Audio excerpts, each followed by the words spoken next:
Another Christmas gift idea! Ito na, papakita ko ang ilan sa mga pwede ninyong ipangregalo. So, unahin ko na itong bag na to, sling bag. So, okay na okay to kapag maliit lang yung mga bit-bit ninyo and gusto nyo lang ng cute-cute bag. So, ito ay pahaba, tas may kasama na rin siyang ganito. So, pwede din naman na iksian nyo, kunyari pinakahaba, tas ganito nyo siya. Diba kung halimbawa maiksi siya. So, ganyan. So, kayong bahala, i-style nyo lang siya. So, ayan yung isa sa ating inilagay. Ganyan pala yung kanyang itsura. Ayan. Okay na okay din to ha. Hindi siya mukhang puchu-puchu. So, kung di ako nagkakamali, below 50 pesos to. Parang 49 pesos. Depende sa sa kung nakasale nyo siya binili, ganyan. Pero, okay na siya pang regalo. Hindi siya mukhang mumurahin, di ba? Ito naman yung isang klase. Ito naman yung pahaba. So, ang maganda dito is, pwede pa dito, adjustable pala to ha. Pwedeng iksian, pwedeng habaan, pwedeng sling bag, pwede ding shoulder bag. So, ito ay, ang maganda dito, nagustuhan ko dito, ang daming niyang pockets. So, ayan yung isa. Another one.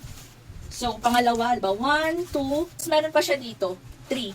So, maliit lang siya, pero ang daming yung mailalagay na mga abubot. So, okay na okay to kapag kayo ay aalis. So, ito ay color black, and meron din ako dito ang color navy blue. So, ganito yung navy blue. Ayan, may nakalagay lang siya dyan, mango.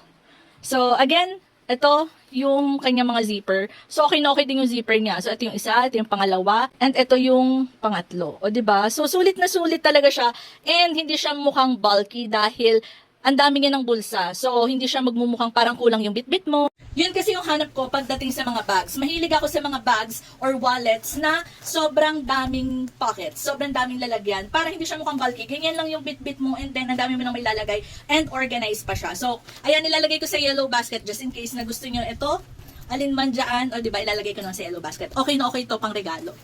Check out na!